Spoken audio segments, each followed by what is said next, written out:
I went 26 years undiagnosed and untreated for ADHD, and ever since becoming diagnosed and treated, it has improved pretty much every area of my life. If you're new here, my name is Sarah. I'm 27. I'm a mom of two. I'm married and I'm a nursing school student. I just wanted to share my ADHD diagnosis and treatment journey. I do not want to push or pressure anyone to do anything that you don't want to do. I am not a medical professional, and you should get all of your medical advice from your medical provider. Hopefully the cloudy day does not mess with the lighting too much, but we'll see how it goes. I also have a cold, so my voice may be a little froggy. My husband is currently on military orders, so it is just me running the ship, and stuff's crazy. We've had a lot of things go down this week. I'm really trying to be intentional with getting this video out there. If you don't know, ADHD is very commonly misdiagnosed in women, and I was one of them. I do want to start by getting into my symptoms, things that I look back on now and realize, oh, that was ADHD. So I never considered that I may have ADHD. I never thought about it. It was never something in my mind. I just thought I was somebody that was lazy or just not cut out for certain things, or that's just how my brain worked, or it was just me. I even considered that maybe there was like an underlying medical thing. Duh, I had ADHD. I did have something underlying. So it wasn't until I was probably about 25 that I finally thought to myself, maybe I need to get checked out. So I'm just gonna go over my symptoms and things like that now that I am diagnosed and treated. Then I'll get into what finally brought me to getting evaluated and diagnosed and treated. I have always struggled with extreme fatigue and tiredness. For as long as I can remember, I was always one to want to take a nap. I love sleep. I could never get enough sleep. I could sleep for 12 hours, get up, have a cup of coffee, and lay back down and take a 2 to 3 hour nap and still be exhausted. I was always tired no matter what I did. Again, I thought I was just lazy. I thought this was who I was, and it was something I was just gonna have to push through and work through, and why can't I just get up and go to work or do these things like everybody else and not be suffering as much? When I was younger, I wasn't hyperactive in the way that most people view ADHD as being, but I was very talkative, especially with those that I was comfortable with, to the point where it was very annoying to those who I was around. You couldn't shut me off. I was a chatterbox. I came home and I would talk my parents' ears off from the moment I walked through the door until they told me like, hey, you need to chill, it's bedtime or whatever. So I still do that. I'm a huge talker, and overly talking is another symptom in women. Looking back now, I recognize that I did and probably still do have RSV. This is rejection sensitivity dysphoria. This is when you either feel like others are talking about you or they don't like you, and it affects you very deeply. Or if somebody does, to your face, say something that maybe hurts your feelings or points out the fact that they don't like you or they're critical, you take it very hard, and that was me. I was always very sensitive to that, no matter who it was, a stranger, my parents, teachers, friends, employees. If I got the feeling that somebody didn't like me, it really affected me big time. I would either shut down or I'd feel really bad about myself. It affected me to the point that it just shouldn't have. This is a big one. This still affects me to this day. Sensory issues can be related with ADHD, and I have always been a picky eater, severely. So I don't eat a single vegetable, none. There is not a single vegetable that I eat. That is obviously very unhealthy, not sustainable. It's caused health problems in me, and I have just always been an extremely picky eater. Some of these things may sound normal, but it's all the little things that add up to create a very unenjoyable life experience. I'm just like very sensitive to textures and things like that. I think that connects with the food stuff. It's always textures. I can look at something and in my brain it's like, that looks good, that smells good, I want to eat it as soon as I put it in my mouth. If it's a certain texture, I'll either spit it out. When I was younger, I'd get sick, I'd gag. It's a texture thing. Another ADHD symptom in women that's common is chronic overwhelm. this is often paired with anxiety. And again, looking back from childhood all the way into teenage years and early adulthood, that's definitely something that I struggled with, especially as an adult. When you have more responsibilities and things like that, I have always just felt overwhelmed with anything that I do. Every day, every task, everything, that leads into the other thing of just never being able to turn off your brain. And I think those two things go hand in hand. My brain is constantly going, it never shuts off. And even when I go to sleep, I don't know if this is connected, but I'm a huge dreamer. I have dreams every single night, all night long. And especially in pregnancy, I would dream like crazy to the point where it felt like I didn't actually get sleep that night. So my brain just was never shutting off. It was always thinking 10 steps ahead of what we need to do, so much so that I wasn't actually taking care of the things right in front of me. I couldn't prioritize certain things, decision paralysis, knowing how much I have to do but not being able to start on anything. It was just all these different things that were, you know, huge red flags that pointed to ADHD, even though I never thought of I had going on, especially looking back now. So constantly running into things. This may not be something that you've heard of. Women with ADHD, you know, you can be more clumsy, and I can't remember the terminology that goes with this, but it has something to do with the receptors in your brain and just moving so quickly, your brain's running quickly, you're walking around, you're clumsy, you trip over things, you bump into things because you're just going so fast all of the time. And my husband can attest to this. He thinks I'm the most clumsiest person in the world. I am covered in bruises all the time because I'm constantly bumping into things because I'm just going so fast all of the time. Coffee having the opposite effect. This has always been a thing with me. Again, I can sleep for 12 hours, get up, have a cup of coffee, and be tired. So whenever I have coffee or an energy drink, I often don't feel energized, I feel more calm. So coffee having the opposite effect is a common sign as well. Regulating emotions. This again, I think is one of the reasons where it can be misdiagnosed in women and young girls, because people like to think of females as overly emotional, and with ADHD, emotional regulation can be difficult, and this is certainly something that I have struggled with my entire life, especially through high school. It was almost like it was on steroids. And even looking back now, relationships that I was in and the emotional toll that it would have on me was just far more severe than it should have been, and just very high highs and very low lows and things like that. Auditory processing issues. So this is kind of a big one. When you hear things, you can't understand them, or you can't grasp certain concepts, or you hear something or somebody says something and you don't know what they just said, and you're like, can you repeat that? And they can repeat it a few times until you finally get it. So that was a big one, especially in school and high school. The teachers could talk all day and I'm like, I have no clue what you just said. I don't know what your name is. I have no idea what's going on. All the time. That was me. I had no clue what was going on in most of my classes, and this was, most of my classes were teachers standing up talking the entire time. So auditory processing issues, definitely a huge thing for me looking back. Interrupting. This goes hand in hand with auditory processing issues. So when I'm listening to someone, this is a big thing between me and my husband. He's talking and I'm processing so fast, too fast, that I'm ready to jump in and say something, because again, my brain is just moving so quickly all the time. He's saying something, I'm wanting to interrupt because I'm ready to talk, because my brain just can't slow down. Watching the same show or movie over and over again, or listening to music over and over again, the same song. This has been my entire life, movies and shows, watching them over and over again. So right now my show is Jane the Virgin. That's been my show for probably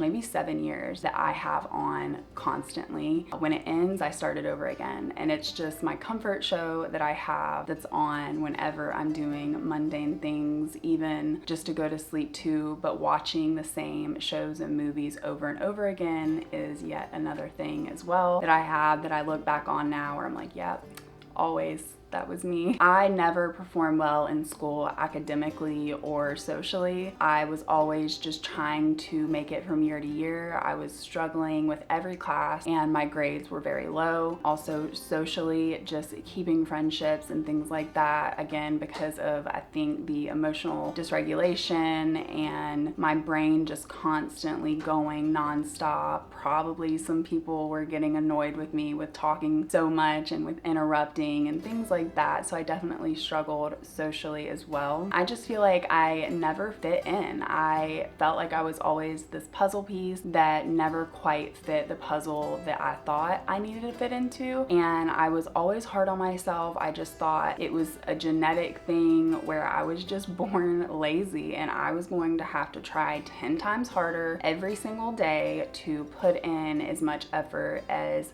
other people that I was comparing myself to. I had a ton of things that were going on with me that I just didn't put two and two together, because a lot of these things can get missed as something else. They can be, again, for women, being emotionally dysregulated or overly emotional is deemed as normal. Chronic overwhelm can be mistaken for anxiety, and so I just missed a lot of the signs, and I want to get into now the road of becoming diagnosed and treated and how that all happened for me. So again, I never thought of myself as having ADHD. I think I was thinking to myself, everybody's telling themselves they have ADHD in some way or another. I don't want to jump on that bandwagon. That's not me. It wasn't until actually my husband became diagnosed and treated also in his mid to late 20s.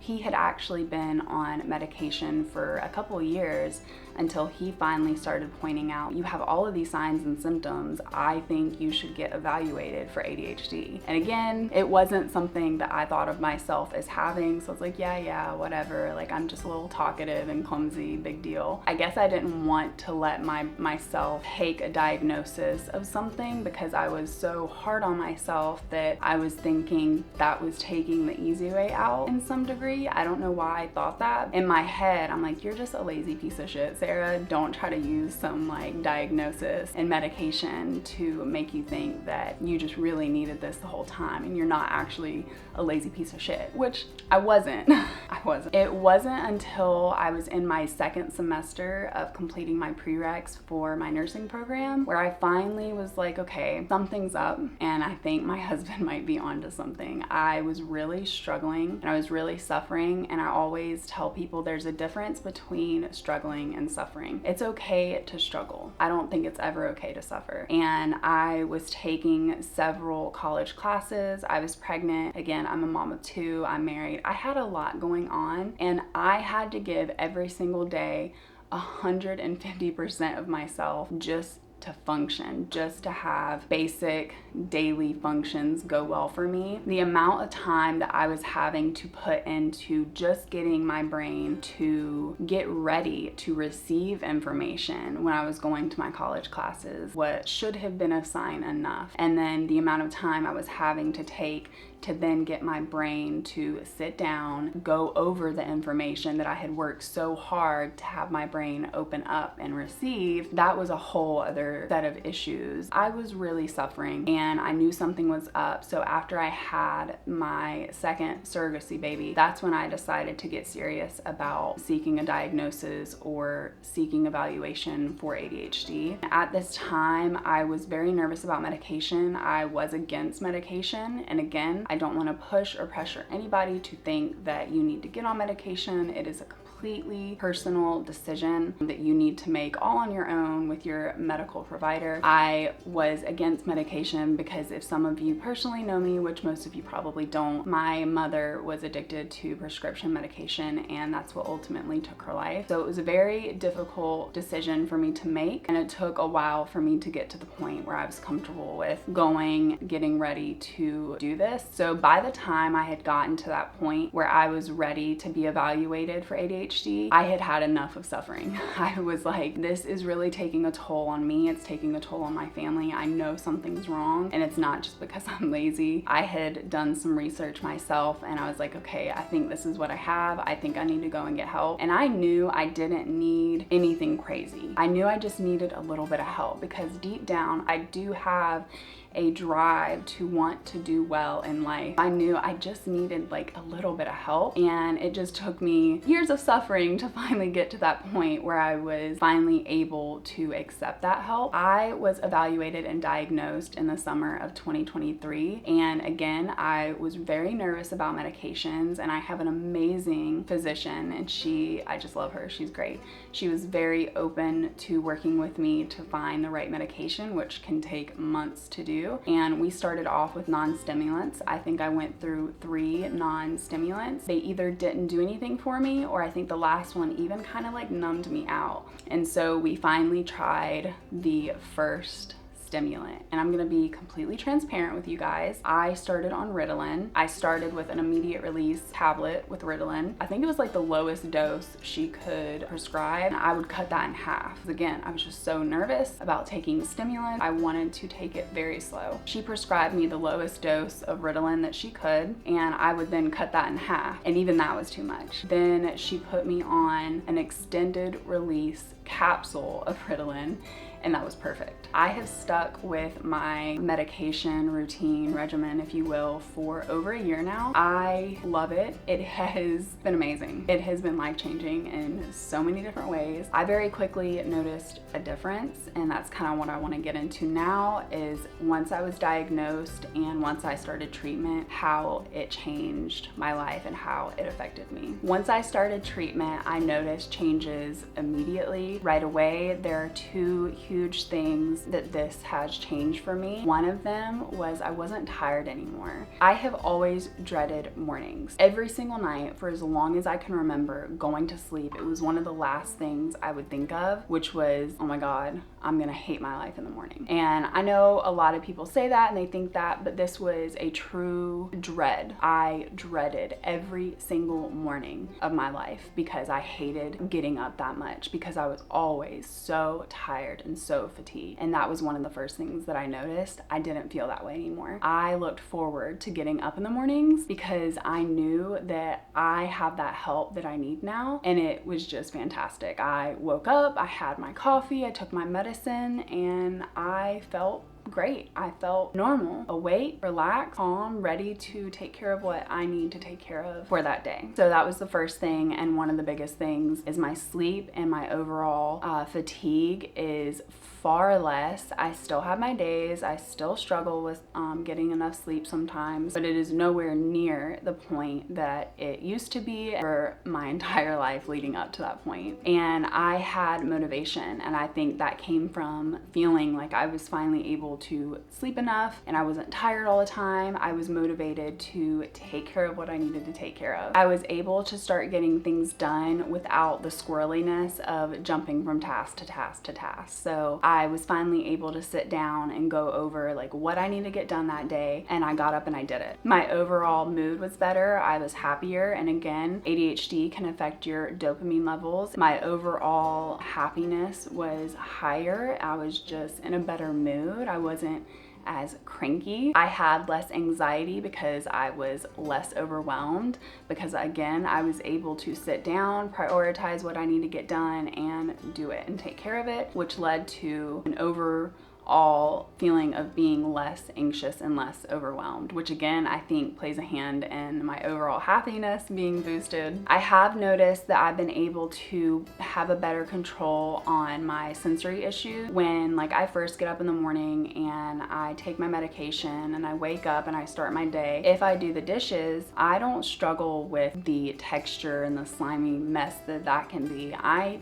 get in there, I do the dishes, I do what needs to be done, and I get out, which is more time for me to take care of other things because I'm not stopping every time I touch a dish to wash my hands. So that's been something that I have noticed. So I've been more open to trying new foods and less sensitive to textures and things like that. A huge thing that I've noticed with mom life is I yell at my kids less. So in the past, I was a big yeller, and that is something that I struggle with every day guilt-wise. I hate that. I look back on the years when they were little toddlers, and all I can remember is how much I yelled, and I hate it. Something that I noticed when I started this medication and my life started to kind of even out with things all across the board, I was yelling less. I was able to stay in control of my emotions better, which again helped things with my marriage, and we fought less. It just was like we were both now diagnosed and treated for ADHD, and we were both able to kind of work together more easily. We were both able to regulate our emotions more easily. Where there were issues or in mom life or married life where there was tension, that tension went down. Again, I think it's because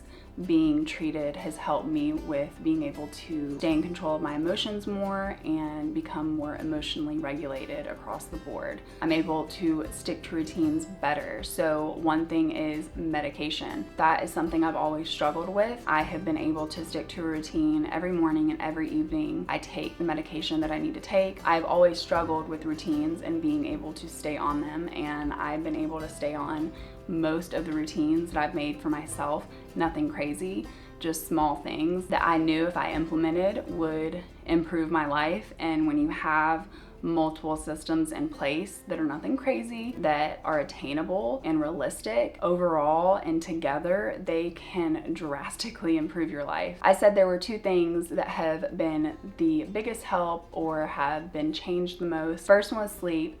The second one is academic and school life. The first semester that I had after I was treated and diagnosed was by far my best semester. And I say that in terms of I wasn't suffering anymore. So I went into that semester and I still spent just as much, if not more time on my academics, but it was a different time spent. So I was able to hear the information, receive the information easier. I was able to grasp that information easier. Just being able to grasp information is already a huge thing without having to hear something 10 times before I can even start to process it. So that was just huge. It was like I just sat here and I listened to what my professor had to say, and I understood most of it. Of course, I'd have to go back and spend time studying so I didn't forget, or that I could grasp things that I didn't get in that class. But the amount of time that I had to spend to get my brain ready to receive that information, and the amount of time that I had to spend to retain that information was far less compared to when I was not treated, especially when it comes to math.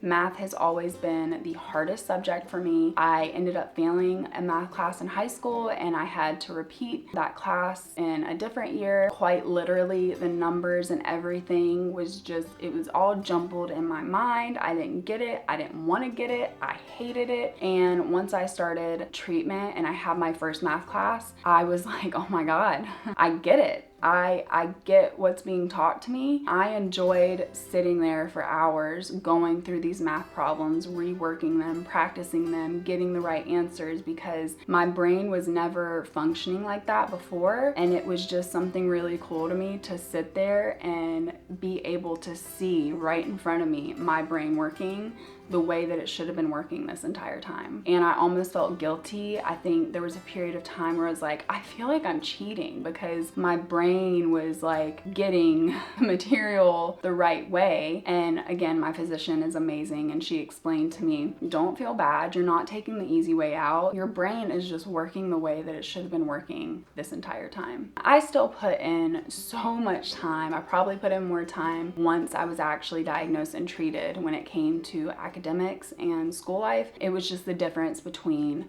struggling and suffering, and I was not suffering anymore, thank God. I don't think medication medication is a magic pill. I don't think it's the answer for everybody. It didn't magically make everything easy in my life. Again, I still struggle with a lot of things. It was just finally what I needed. It was that extra little help that got my brain to function the way that it was supposed to function this entire time. It's allowed me to work hard for the things that I want to get without suffering every single day, without feeling like I am a piece of shit, and without feeling like I'm lazy and like I have to put in 10 times more than anybody else does, because that's just who I am and I was made this way and it is what it is. It's not, it is what it is. If you think you have ADHD or you want to get evaluated, you absolutely should. There are tons of different things you can do that are not medication related that can help. I take vitamins that I've been recommended, like magnesium. I think that has been a huge helper as far as how medication has helped me, and being diagnosed and being treated, it has significantly improved every single part of my life. I feel bad about the younger version of me and how she struggled for her entire life, but it's also allowed me to go more easier on myself and the younger version of me. And it wasn't because I was just lazy and didn't have a work ethic and didn't have a drive. It's because I had a medical diagnosis that went undiagnosed and untreated until my mid-20s. And I actually went through a period where I still doubted myself. I was like, do I really have ADHD? Are these meds even doing anything? Are they really helping me? And boy, did I have a very rude awakening. So this summer, I actually went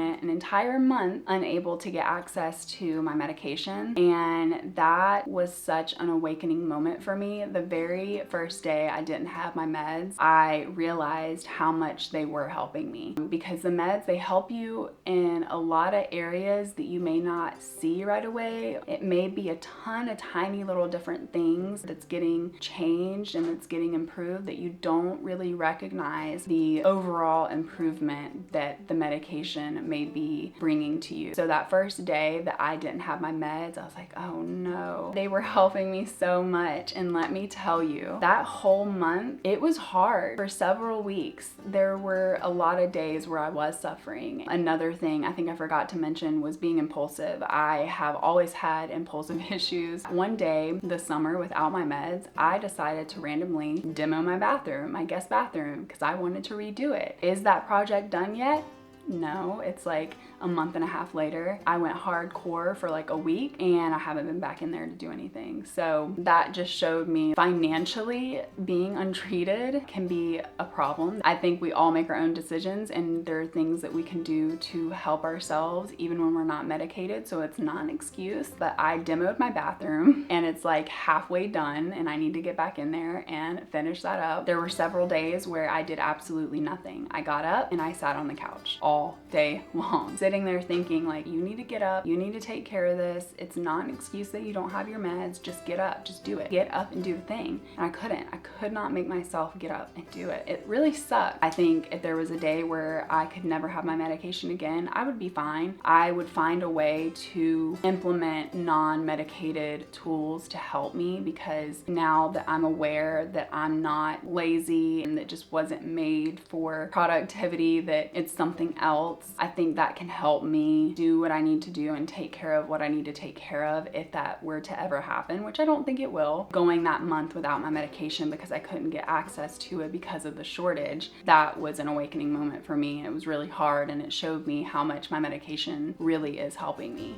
This was all just to share that that's my journey with ADHD. It's only mine. It's, you know, I think everybody's journey is different, and it's a very personal thing. I just wanted to share my experience as somebody that was die hard, like convinced she did not have it, was against getting treated for it, and then how much it has changed my life in every single way, how much improvement I have overall as a mom, a wife, a student. I think it's made me a better person. It's helped me have more grace for myself. It's helped me have more grace for my younger self, be able to process a lot of things that have happened in my past, better understand what little me was going through and what younger version of me was going through. through. I just used to be so hard on myself, and I used to fear what my future was gonna be like if I couldn't just get through the day without feeling dread of being so tired. I just wasn't smart enough, and I was lazy, and I feared that I wasn't cut out for the world. That really takes a toll on you, especially when you're an adult and you're a mom and you're a wife and you're trying to get your act together. Being diagnosed and treated has really helped me with all of that. I feel like I have so many more opportunities. I feel like I can do anything if I apply myself in the right way and I do the hard work. I hope that it helps somebody. I hope that it's relatable information. I'm so excited that I now get to be the person that I was supposed to be this entire time. And I'm so excited for my future. I'm excited for the mom that I get to be now to my kids. Again, I'm sorry for my voice. I'm super froggy from this cold, but I wanted to be intentional and get this video out there and do a video once a week. I was really excited to share this part of my life, and I'm looking forward to the next 2 years of nursing school. I know that I'm gonna struggle. I know that I'm gonna have to work my butt off. Please believe me when I tell you that getting diagnosed and treated is not a fix-all solution. I still have to work hard every single day to overcome a lot of these things still. It's the difference between struggling and suffering, and I'm not suffering anymore.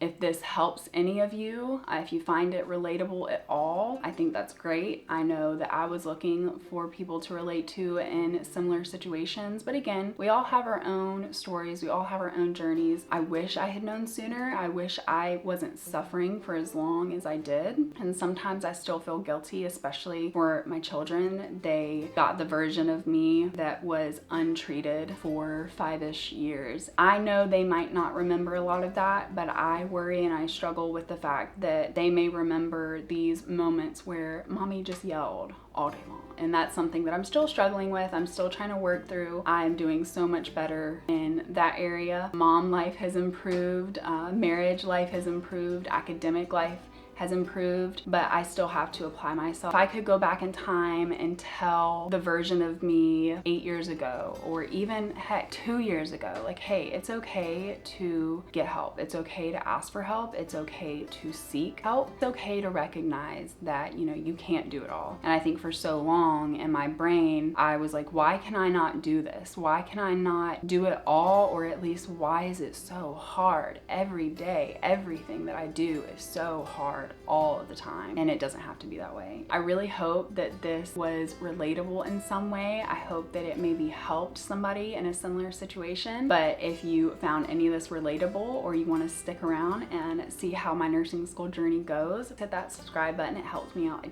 ton. I've really enjoyed watching my channel grow over this past month, but I'm excited to keep you guys updated and share more details about my life, especially when it comes to nursing school. Thank you so much for watching, and I'll see you guys next time.